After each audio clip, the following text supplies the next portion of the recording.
नमस्कार दोस्तों, मैं नीरज सिंह राणा स्वागत करता हूं आपका शिखर क्लासेस उत्तरकाशी में। तो इससे पहले हमने पिछले टॉपिक में बात की थी उत्तराखंड के इतिहास की, जिसमें कि उत्तराखंड के इतिहास में हमने पढ़ा था। उत्तराखंड के इतिहास को हमने 3 भागों में बांटा था। सबसे पहला प्रागैतिहासिक इतिहास, उसके बाद आद्य ऐतिहासिक इतिहास और एक ऐतिहासिक इतिहास। तो प्रागैतिहासिक इतिहास में जो हमने बात की थी वो की थी समाधानों की, और सबसे पहले पुरातत्व की नींव रखी थी। British commissioner Kumaon commissioner Henry Ramsay के द्वारा एक व्यक्ति को नियुक्त किया गया था, डब्ल्यूजे हैनवुड को, और 1856 में देवीधुरा का उत्खनन कार्य किया गया। फिर उसके बाद 1956 में शिव प्रसाद डबराचारण के द्वारा, जिससे कि यह निष्कर्ष निकलता है कि अगर बात की जाए कि उत्तराखंड में महापाषाणकालीन समाधान या महापाषाणकालीन संस्कृति के प्रमाण अगर मिलते हैं तो वो कहां से? देवीधुरा चंपावत से 1856 में। उसके बाद सिंधु घाटी सभ्यता के प्रमाण अगर उत्तराखंड से मिलते हैं तो वो मलारी गांव से और शिव प्रसाद डबराचारण के द्वारा। तो आज हम बात करेंगे उत्तराखंड में गुफा चित्रों की। तो उत्तराखंड में जो गुफा चित्र हैं वो भी एक प्रागैतिहासिक इतिहास का प्रमुख साक्ष्य है। तो उत्तराखंड में सर्वप्रथम गुफा चित्रों की जो खोज की गई वो है लाखू उडियार। गुफा चित्र की सर्वप्रथम खोज लाखू उडियार, और कब की गई? 1968 में। कहीं कहीं पे 1963 भी है, लेकिन ज्यादा जो प्रमाणिकता दी जाती है वो है 1968 को। और लाखू उडियार कहाँ स्थित है? अल्मोड़ा में, सुयाल नदी के तट पर। ठीक है, लाखू उडियार अल्मोड़ा के सुयाल नदी के तट पर। लाखू उडियार, ठीक है, तो यह है सुयाल नदी के तट पर। और किसके द्वारा खोजा गया? एमपी जोशी, महेश्वर प्रसाद जोशी के द्वारा इसको 1968 में खोजा गया। और अगर इसकी आकार की बात की जाए तो नागफनी के आकार का यह उडियार कहाँ स्थित है? अल्मोड़ा में। और किस नदी के किनारे? सुयाल नदी के किनारे। ठीक है, नागफनी के आकार का, जो मतलब बाहर का पत्थर है इसका, वो नागफनी के आकार का है। ठीक है, तो कब खोज की गई? 1968 में। कहीं कहीं पे 1963 भी है, लेकिन परीक्षा की दृष्टि से ज्यादा प्रमाणिकता 1968 को दी जाती है। और किसके द्वारा? MP Joshi, Maheshwar Prasad Joshi, MP Joshi. MP Joshi के द्वारा एक पुस्तक भी लिखी गई है, क्या उसका नाम? केव प्रिंटिंग्स इन कुमाऊं, कुमाऊं में गुफा चित्र। उन चित्रों में एमपी जोशी के द्वारा लाखू उडियार की विशेषताएं बताई गई है। तो अब हम बात करेंगे कि इस लाखू उडियार में क्या विशेषताएं। अब ये जो हमारा इतिहास है प्रागैतिहासिक और आद्य ऐतिहासिक, वो साथ साथ में चलता रहेगा, क्योंकि इस गुफा चित्रों से आद्य इतिहास, जिस इतिहास के लिखित प्रमाण है लेकिन पढ़ नहीं पाए, तो कहीं ना कहीं इनसे भी प्राप्त होते हैं। जैसे इनमें से लाल रंगों की लिखावट प्राप्त होती है लाखू उडियार से। हुडली की गुफा उत्तरकाशी में नीले रंग की लिखावट शंख लिपि में प्राप्त होती है। तो आद्य इतिहास भी इसके साथ ही चलता रहेगा, क्योंकि मतलब कुछ लिखावट मिली है लेकिन पढ़ नहीं पाए उस चीज को। तो अब हम बात करेंगे लाखू उडियार की विशेषताओं की। क्या विशेषताएं है उस उडियार की में? जो चित्र है उनमें क्या विशेषता है? विशेषताएं। अब नंबर 1 क्या है? इसमें जो है समूहबद्ध मानवों को दिखाया गया है। कैसे दिखाया गया है? मतलब मानव जो इसमें बनाए गए हैं इस टाइप के,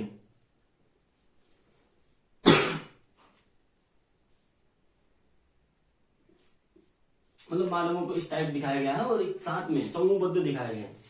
तो सबसे पहले विशेषताएं इस लाखू उडियार की क्या है कि समूहबद्ध नृत्य करते हुए मानवों को दिखाया गया है। समूहबद्ध नृत्य करते हुए, समूहबद्ध नृत्य करते हुए इसमें जो है मानवों को दिखाया गया है। ठीक है, नंबर 1 विशेषता हो गई, मानवों को समूहबद्ध दिखाया गया है। और दूसरी जो इसकी विशेषताएं है, इसमें रंगों का बहुत ज्यादा प्रयोग किया गया है। अलंकारिक आलेखन का चित्रण किया हुआ है। नंबर 2, अलंकारिक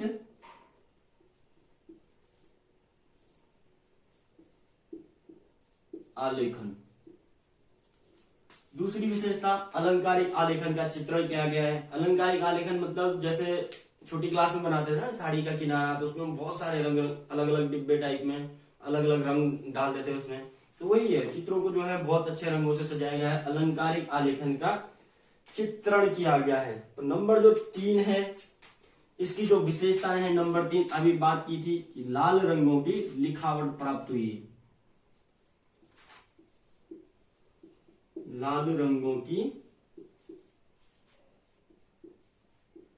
लिखावट प्राप्त हुई। कहां से? लाखों उडियार से। चौथी जो बात की जाए तो इसमें गुलाबी सिंदूरी सफेद और काले रंग का भी प्रयोग किया गया है। सफेद और काले रंग का भी प्रयोग किया गया है। ठीक है। लाखों उडियार खोजकर्ता महेश्वर प्रसाद जोशी, MP जोशी। 1968 में खोज की गई। नागफनी के आकार का यह उडियार है। उडियार मतलब गुफा। ठीक है। तो इसकी जो विशेषता है, ये कहां पे है? अल्मोड़ा में है। और किस नदी के तट पर? सुयाल नदी के तट पर। इसकी जो विशेषता है, इसमें मानवों को समूहबद्ध नृत्य करते हुए दिखाया गया है। नंबर दूसरी जो इसकी विशेषता है वो है अलंकारिक आलेखन, मतलब बहुत ज्यादा रंगों से इनको सजाया गया है। मतलब उस जमाने के हिसाब से, आज के जमाने के हिसाब से तो कुछ अलग बात होगी ना, उस जमाने के हिसाब से बहुत ज्यादा इसमें जो है चित्रों का प्रयोग किया गया है। लाल रंगों की भी लिखावट प्राप्त हुई उसमें। अब पता नहीं लिखा हुआ क्या है, लेकिन मिली है लिखावट। चौथी जो बात है, इसमें गुलाबी सिंदूरी सफेद और काले रंग का प्रयोग किया गया है। ठीक है। अब एक और गुफा आती है गोरखा उडियार, जो कि चमोली में है, और इस गुफा को प्रकाश में लाया था राकेश भट्ट जी ने। ठीक है। दूसरी गुफा डालते हैं गोरखा उडियार। गोरखा उडियार, और गोरखा उडियार के बारे में एक कहावत भी है कि ना तो यहाँ गोरखा है और ना यहाँ उडियार है। मतलब थोड़ा सा कुछ मिला हुआ है तो कह दिया कि उडियार है। गोरखा उडियार,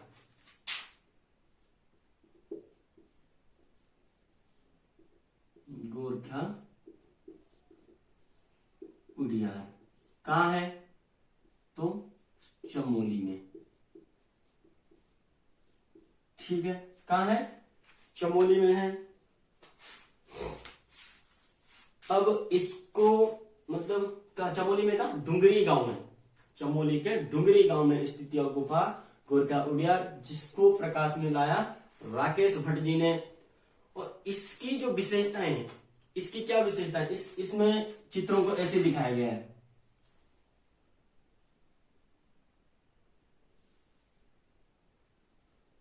इस टाइप का एक चित्र है और एक आदमी बना रखा है, ऐसे ऐसे ऐसे एक आदमी बनाया गया है। अब राकेश प्रसाद भट्ट जी बोलते हैं कि ये जो है कोई पशु है और ये आदमी है, ये शायद इसको हाँक रहा होगा, मतलब ऐसा अनुमान लगाया जाता है इनके द्वारा। तो इसकी जो विशेषताएं हैं, गोरखा उडियार जो कि चमोली में स्थित है, इसकी जो विशेषताएं हैं, यहाँ से पशु चारक संस्कृति के प्रमाण मिलते हैं। ठीक है। पूछा जा सकता है कि पशु चारक संस्कृति के प्रमाण कहां से मिलते हैं? तो चमोली के गोरखा उडियार से। तो नंबर 1 विशेषता है पशु चारक संस्कृति के प्रमाण। पशु चारक संस्कृति के प्रमाण कहां से मिलते हैं? गोरखा उडियार से। पशु चारक संस्कृति के प्रमाण भी यहां से मिलते हैं। और दूसरी जो इसकी विशेषता है, दूसरी इसमें क्या विशेषता है कि जो मानव है वो सारे के सारे ऐसे बनाए गए, इस टाइप से। ये मानव के चित्र दिखाए गए इसमें। ठीक है। इसकी जो दूसरी विशेषता है, मानवों को त्रिशूल के द्वारा अंकित किया गया है। ठीक है। मानवों को त्रिशूल के द्वारा अंकित किया गया है। नंबर 2, मानवों को त्रिशूल के द्वारा अंकित किया गया है। मानवों को त्रिशूलों के द्वारा अंकित किया गया है। ठीक है। पहले पशुचारक संस्कृति के प्रमाण मिलते हैं गोरखा उडियार से, और मानवों को त्रिशूलों द्वारा अंकित किया गया है गोरखा उद्यान में। और तीसरी जो विशेषता है, गहरे लाल रंग का प्रयोग किया गया है। जो चित्र बनाए गए उसमें कौन सा, गहरे लाल रंगों का प्रयोग किया गया। तो नंबर तीसरी विशेषता आ जाएगी गहरे लाल रंग का प्रयोग किया गया है।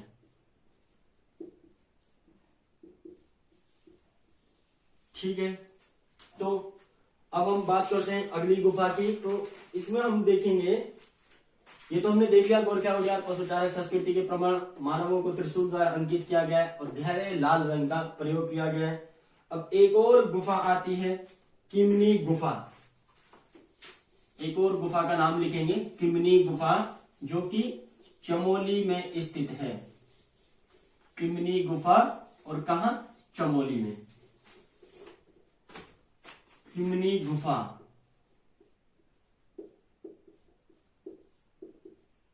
कहां स्थित है, चमोली में।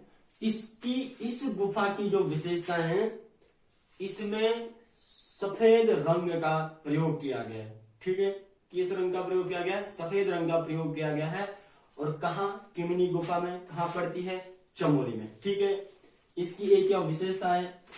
अब एक और गुफा है, लेथाप। लेथाप। एक और गुफा है, फलसीमा। फलसीमा। एक और गुफा है, फड़कानोली। फड़कानोली। एक और गुफा है, पेटसाल। पेटसाल। ये जो सारी की सारी गुफाएं हैं, ये है अल्मोड़ा में। कहा है, अल्मोड़ा में। अगर खोजकर्ता की बात की जाए तो इन गुफा के खोजकर्ता हैं यशोधर मठपाल जी। कौन है, 1 2 3 4, चारों गुफाएं अल्मोड़ा में है और इनके खोजकर्ता हैं यशोधर मठपाल। कौन है, यशोधर मठपाल। यशोधर मठपाल इनके खोजकर्ता हो गए अल्मोड़ा में। अब देखते हैं इन गुफाओं में क्या विशेषता है। ठीक है, लेथाप हो गया, फलसीमा, फड़कानोली, पेटसाल, ये सब अल्मोड़ा में है। और हुडली गुफा हो गया, मतलब अन्य कई गुफाएं हैं जो ऐतिहासिक दृष्टि से जहां पे कुछ प्रमाण मिलते हैं, उनको उनकी हम बात करेंगे। बाकी गुफाएं तो श्रृंगी है, मातंग है, मुचकुंद है, गणेश गुफा, व्यास गुफा, ब्रह्म गुफा। गुफाएं तो बहुत सारी है और उनको तो पढ़ना ही पड़ेगा। लेकिन जो हम बात करते हैं जिनसे हमें कुछ पुरातात्विक साक्ष्यों की प्राप्ति होती है, हम उन गुफाओं की बात करेंगे। तो अब गुफा का नाम लिखेंगे फड़कानोली। फड़कानोली। ठीक है, कहां है, अभी बताया अल्मोड़ा में। फड़कानोली अल्मोड़ा में। फड़कानोली कहां है, अल्मोड़ा में। अब इस गुफा की विशेषताएं क्या है। इस गुफा में जो चित्र बनाए गए ऐसे बनाए गए, ऐसे ऐसे ऐसे ऐसे ऐसे ऐसे, मतलब इनको आपस में मिलाया गया है। अब यशोधर मठपाल जी बोलते हैं कि ये जो चित्र हैं ये मानवों के हैं और ये शायद कोई समूह नृत्य कर रहे हैं, आपस में कोई सामूहिक नृत्य कर रहे हैं। मतलब इस टाइप के मिले हुए हैं, तो एक अंदाजा लगाया उन्होंने कि शायद ये कोई मानव होंगे और ये आपस में जो है समूह में नृत्य कर रहे हैं। और समूह में नृत्य कर रहे हैं तो कौन सा नृत्य कर रहे हैं, जो कुमाऊं का सुप्रसिद्ध सामूहिक नृत्य है, कौन सा है, छोड़ा नृत्य। तो इसकी एक विशेषता है कि छोड़ा नृत्य के प्रमाण प्राप्त होते हैं। कहां से, फलसीमा, फड़कानोली अल्मोड़ा से छोड़ा नृत्य के प्रमाण। छोड़ा नृत्य के प्रमाण कहां से प्राप्त होते हैं, तो फड़कानोली अल्मोड़ा से। ठीक है, दूसरी विशेषता है, दूसरी विशेषता क्या है, पर्वतों की श्रृंखलाओं के चित्रण मिलते हैं। इस गुफा से हमें पर्वतों के चित्रण, श्रृंखलाओं की चित्रण भी प्राप्त होते हैं। तो पर्वतों की श्रृंखला के चित्रण, ठीक है। इसकी एक और विशेषता है, मानवों को इसमें पंक्तिबद्ध दिखाया गया है, मतलब 30-34 आदमी जो है एक ही पंक्ति में दिखाया गया है, तो मानवों को पंक्तिबद्ध दिखाया गया है, या पंक्तिबद्ध मानवों की श्रृंखला, ठीक है। पंक्तिबद्ध मानवों की श्रृंखला, ठीक है। पंक्तिबद्ध मानवों की श्रृंखला, ठीक है। फड़कानौली अल्मोड़ा में छोड़ा नृत्य के प्रमाण मिलते हैं, पर्वतों की श्रृंखला का चित्रण मिलता है और पंक्तिबद्ध मानवों की श्रृंखला, ठीक है। अब एक और गुफा है लुए थाप, गुफा का नाम लिखेंगे लुए थाप। तो ये कहाँ है, अल्मोड़ा में। खोजकर्ता यशोधर मठपाल, ठीक है। फड़कानौली की खोजकर्ता भी यशोधर मठपाल। तो अब एक और गुफा है लुए थाप, लुए थाप। अब लुए का मतलब होता है गढ़वाली में खून, ठीक है। लुए, लुए थाप, ये कहा है, अल्मोड़ा। और खोजकर्ता यशोधर मठपाल। एक और गुफा है लुए थाप, यशोधर मठपाल जी ने खोजा है, अल्मोड़ा में स्थित है। अब गढ़वाली में लुए का मतलब होता है खून, और थाप का मतलब क्या होता है, थाप का मतलब होता है दीवार पर बनाए गए चित्र। जो दीवार पे चित्र बनाए जाते हैं उनको बोलते हैं थाप, और जो जमीन पे चित्र बनाए जाते हैं उनको क्या बोलते हैं, एपड़। जो जमीन पे बनाए जाने वाले चित्र उनको कहते हैं एपड़, जो जैसे जमीन पे बना रखे नीचे ना, उनको एपड़ बोलते हैं। जो दीवार पे बनाए जाते हैं उनको बोलते हैं थाप। तो इसमें जो है यशोधर मठपाल जी बोलते हैं कि ये जो चित्र बनाए गए हैं कि खून से बनाए गए हैं। सारे लगभग सारे चित्र लाल रंग से बनाए गए हैं, और वो बोलते हैं कि ये जो है खून से बनाए हुए चित्र हैं। तो इसकी जो विशेषता है, इसकी मुख्यतः यही विशेषता है कि सर्वाधिक लाल रंग का प्रयोग किया गया है। खून का रंग कैसे होता है, लाल। सर्वाधिक लाल रंग का प्रयोग किया गया है, सर्वाधिक लाल रंग का प्रयोग किया गया है। किस गुफा से, तो लुए थाप गुफा में। किसने खोजा, यशोधर मठपाल। अब एक और गुफा है फल सीमा, फल सीमा, ठीक है। ये भी अल्मोड़ा में, फल सीमा, ये भी अल्मोड़ा में, ठीक है। इसकी जो विशेषता है वो क्या है कि योग मुद्रा के चित्रण, मानवों के जो है योग मुद्रा के चित्रण किस गुफा से प्राप्त होते हैं, तो फल सीमा की गुफा से, जो कि अल्मोड़ा में स्थित है। योग मुद्रा के चित्रण, योग मुद्रा के चित्रण, ठीक है। योग मुद्रा के चित्रण, तो कहां, फल सीमा अल्मोड़ा से। एक और गुफा है हुडली की गुफा, वो कहां है, उत्तरकाशी में। हुडली की गुफा उत्तरकाशी में, और यह गुफा भी आद्य ऐतिहासिक काल का प्रमाण है, ठीक है। आद्य ऐतिहासिक काल का प्रमाण है, क्योंकि इस गुफा से हमें कुछ लिखावट प्राप्त होती है, नीले रंग की लिखावट प्राप्त होती है, जो कि शंख लिपि में लिखे हुए हैं। तो हुडली की गुफा उत्तरकाशी, हुडली कहां है, उत्तरकाशी। तो लिख सकते हैं, इसकी जो विशेषता है, शंख लिपि। शंख मतलब शंख कैसा होता है, बड़ा घुमावदार सा, तो बड़े घुमावदार अक्षर लिखे हैं, इनको आज तक कोई पढ़ नहीं पाया है कि क्या लिखा हुआ है। तो इस लिपि का नाम है शंख लिपि। जैसे एक लिपि थी कुटिला लिपि, जो कि कत्यूरियों की लिपि थी।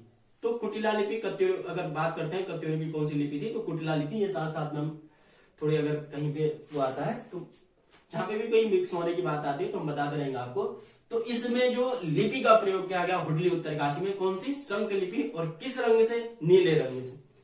तो शंख लिपि के प्रमाण प्राप्त होते हैं। एक बार क्वेश्चन भी आया था फॉरेस्ट गार्ड में कि शंख लिपि के प्रमाण कहां से प्राप्त होते हैं। यह है हुडली उत्तरकाशी। शंख लिपि के प्रमाण, शंख लिपि के प्रमाण। ठीक है। नंबर 2, नीले रंग का प्रयोग किया गया है। नीले रंग का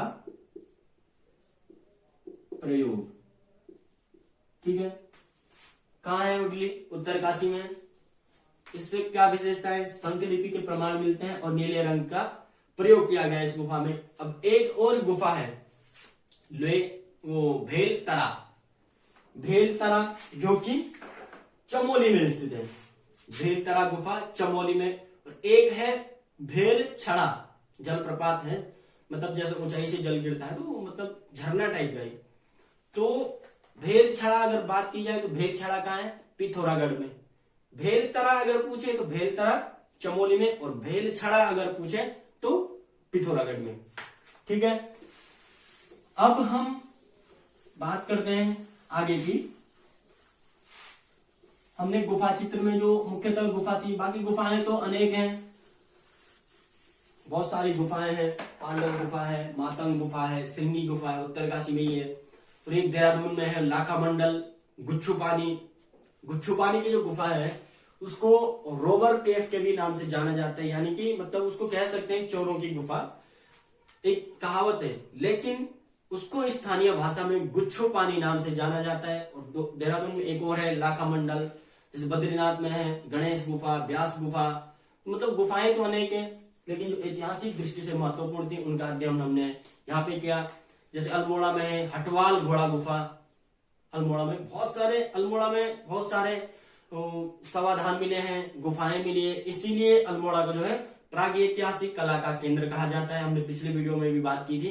तो प्रागैतिहासिक कला का केंद्र अल्मोड़ा का इसीलिए कहा जाता है क्योंकि वहां से बहुत सारे साक्ष्य खोजे गए। अब हम बात करते हैं कप मार्क्स की, क्योंकि हमने देखा था कि समाधान, कप मार्क्स, मितमान, ताम्रोपकरण। तो अब बात करते हैं कि कप मार्क। कप मार्क मतलब ओखली, उरखलीधार, या फिर गढ़वाली में उखलियार बोलते हैं जिसे।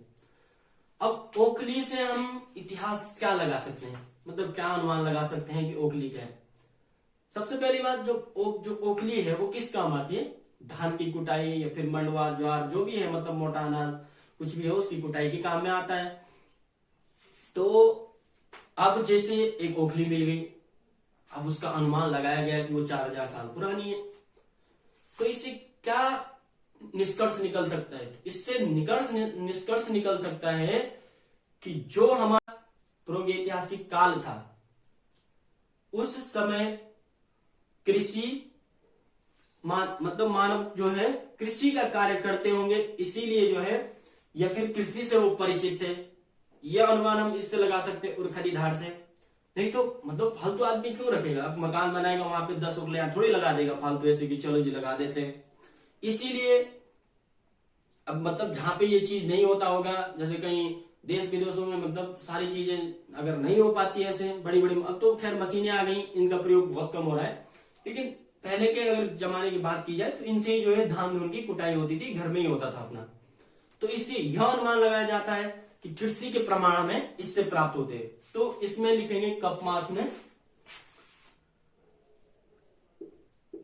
Cup mark. अब इनकी खोज तो वैसे तो खेत पर्वत, टिहरी, बहुत सारे वहां से हुई है, क्या बोल, रामगंगा घाटी से। तो विशेष जो है वो है 1877 में रिवेट कॉर्नर द्वारा द्वाराहाट के चंद्रेश्वर मंदिर से, द्वाराहाट जो कि अल्मोड़ा में पड़ता है, 1877 में रिवेट कॉर्नर द्वारा द्वाराहाट के चंद्रेश्वर मंदिर से 200 कप मार्क्स, कितने? 200 कप मार्क और 12 समांतर पंक्तियों में। ठीक है, 12 समांतर पंक्तियों में, जैसे एक ये हो गया, एक पंक्ति हो गई, एक भी हो गई, 12 पंक्तियां थी ऐसे ऐसे, और 12 समांतर पंक्तियों में 200 कप मार्क्स प्राप्त किए गए। कब? 1877 में रिवेट कॉर्नर द्वारा द्वाराहाट के चंद्रेश्वर मंदिर से, जो कि अल्मोड़ा में स्थित है। वहां से 200 कपमार्स खोजे गए और वो कपमार्स 12 समांतर पंक्तियों में थे। ठीक है, तो अब बात करते हैं अगले उसकी। अब कपमार्स के बाद आता है हमारा ताम्र उपकरण। ठीक है, जो हमारा ऐतिहासिक एक और पुरातात्विक साक्ष्य का जो हमें प्रमाण है वो है हमारा ताम्र उपकरण। ताम्र उपकरण की अगर बात की जाए, ताम्र उपकरण, ठीक है, ताम्र मतलब तांबा, तांबे के उपकरण। ठीक है, कोई औजार हो गया, कोई वस्तु हो गई। ठीक है, तो ताम्र उपकरण की अगर बात की जाए तो 1951 में जब हरिद्वार के पास भाद्राबाद एक शहर है, या कह सकते हैं कि भाद्राबाद एक स्थान है हरिद्वार के पास में, जब उसका नहर का निर्माण हो रहा था, तो नहर के निर्माण के समय कुछ ताम्र उपकरण प्राप्त हुए। कब? 1951 में। 1951 में भाद्राबाद से, 1951 भाद्राबाद। ठीक है, जब नहर का निर्माण हो रहा था तो नहर के निर्माण कार्य में कुछ ताम्र उपकरण प्राप्त हुए।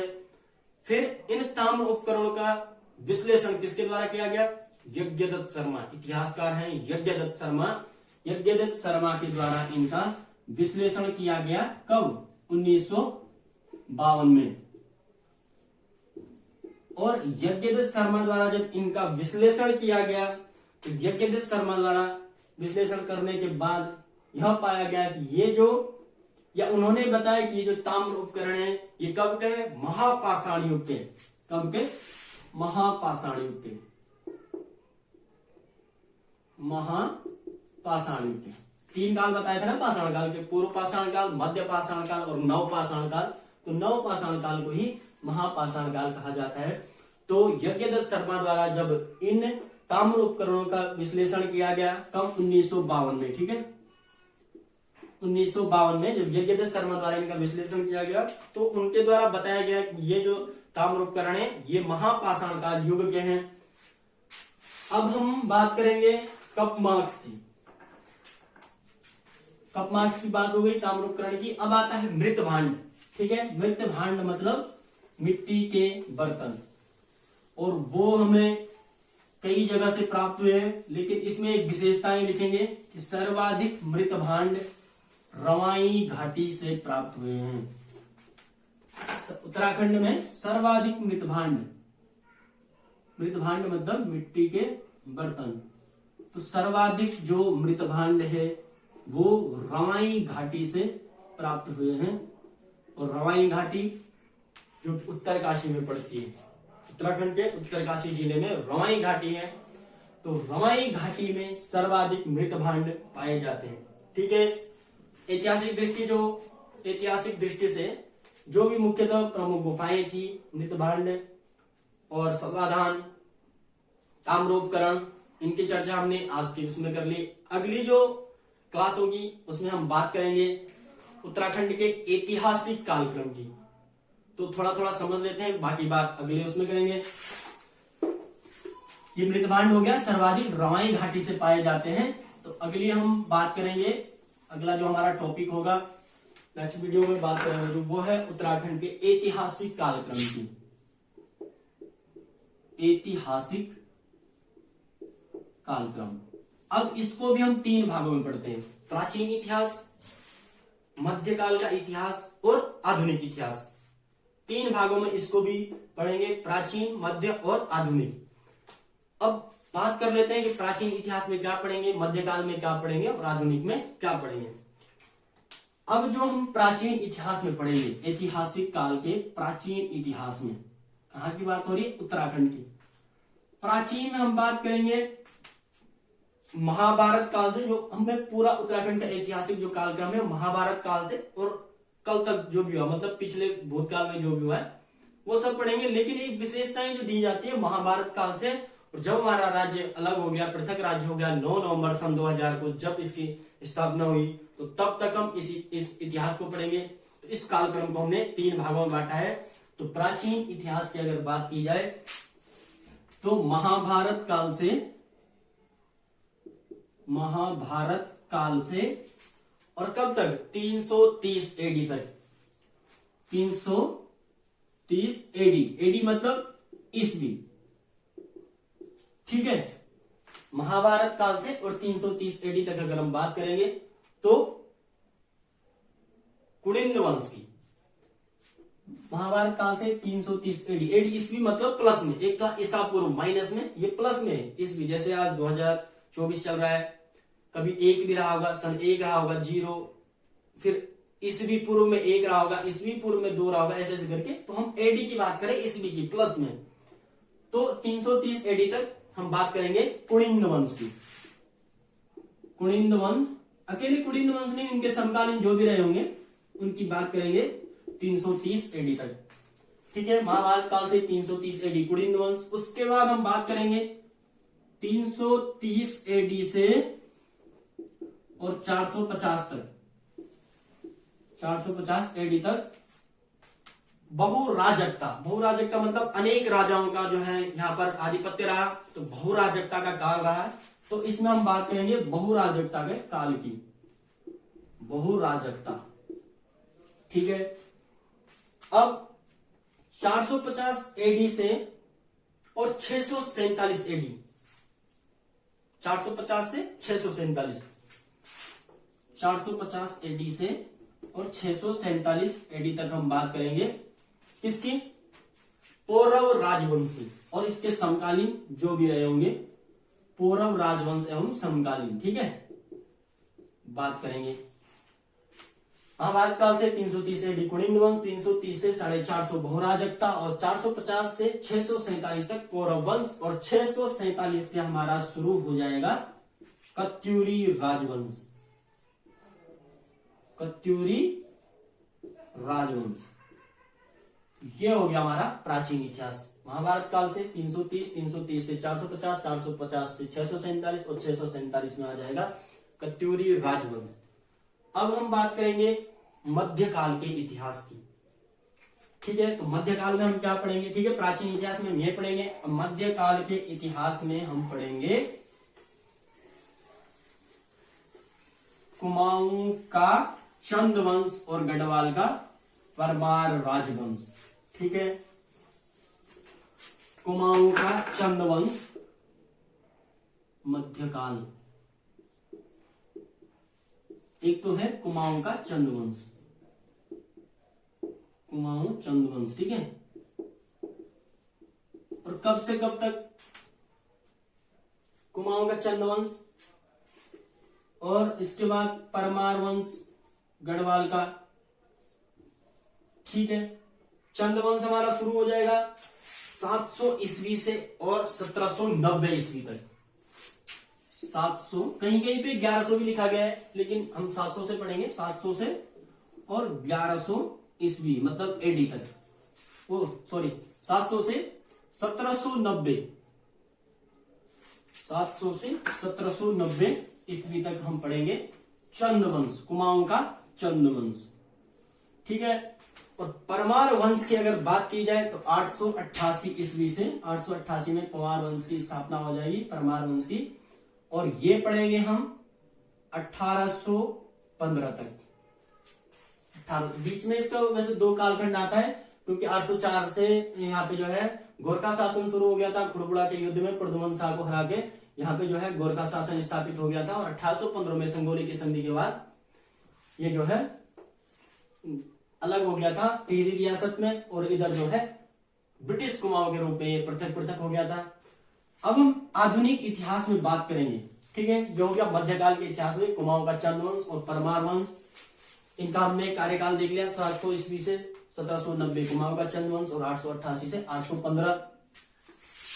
अब इसके बाद हम पढ़ेंगे गोरखा शासन या फिर गोरखा का शासनकाल। आधुनिक इतिहास में हम पढ़ेंगे अब गोरखा शासनकाल, आधुनिक इतिहास में हम पढ़ेंगे गोरखा शासन, गोरखा शासन, अमर सिंह थापा, ऑक्टरनोली, इनमें सबका वर्णन होगा। गोरखा शासन, इसमें कुमाऊं में जो है 1790 से, और गढ़वाल में 1804 से 1815 तक। ठीक है, तो ये हम देखेंगे। अब इसके बाद 1815 के बाद और 1949 तक, 1815 से और 1949 हम पढ़ेंगे फिर टिहरी रियासत और इधर ब्रिटिश कुमाऊं। तो टिहरी रियासत का 1949 में भारतीय राज्य में विलय हो गया। मतलब देश तो आजाद हो गया 1947 को, लेकिन टिहरी आजाद नहीं हुआ था। टिहरी एक रियासत थी, टिहरी और उत्तरकाशी, टिहरी का कुछ हिस्सा और उत्तरकाशी उसमें आता था। तो ये जो है 1949 में भारतीय संघ में इसका विलय हुआ। और इसके बाद यहां पे हमारी कहानी खत्म नहीं होगी, इसके बाद हम पढ़ेंगे टिहरी रियासत से जो है भारतीय संघ में आने के बाद हमारा जो इतिहास शुरू होगा वो इतिहास होगा पृथक राज्य का इतिहास। ठीक है, पृथक राज्य का इतिहास शुरू होगा 1949 से। हम इसके बाद पृथक राज्य की बात कर देंगे। और कब तक? 9 नवंबर सन 2000, 9 नवंबर सन 2000 तक। ठीक है, तो इसकी बात हम अब प्राचीन काल की, मध्यकाल की अगले वीडियो में लगातार करते रहेंगे। तो आप सभी लोगों का धन्यवाद। इसी तरह की वीडियो आगे पाने के लिए आप चैनल को सब्सक्राइब करें। धन्यवाद। Okay, thank you.